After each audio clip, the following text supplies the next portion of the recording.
일본의 경찰들이 지난 2020년 3월에서 12월에 발견한 122명의 변사체들을 조사한 결과 코로나19의 확진자로 판단되어 논란이 되고 있습니다.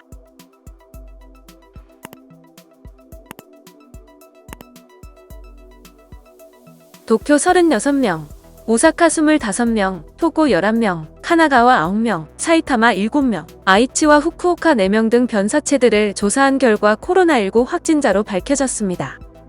또 경찰청에 따르면 2020년 3월에 처음 감염 사체를 처리했으며 5에서 11월은 10명 이하, 12월은 56명으로 증가했는데 사망 장소로는 가정, 숙박시설, 노인 입소 시설 등이 50명, 도로 등이 6명이었습니다. 이는 코로나19로 병원 밖에서 사망한 변사자가 크게 늘고 있습니다. 증상이 있어도 치료받지 못하고 자택 등에서 그대로 사망한 이들로 현재 일본의 코로나19 상황은 점점 악화하고 있습니다. 이는 일본의 병상 부족 상황을 보여주고 있으며 현재 일본의 코로나19 환자 병상 사용률이 86%에 이르면서 의료체제의 붕괴가 눈앞으로 다가온 상태입니다. 일본 NHK에 따르면 일본의 하루 확진자 수는 6일 기준 전국 6,001명으로 나타났으며 검사 수 대비 양성률은 5일 기준 14.4%에 달하며 최고치를 찍었습니다. 지난해 4월에도 일본에서는 변사체들이 코로나19 감염자로 판명되는 경우가 잇따랐습니다.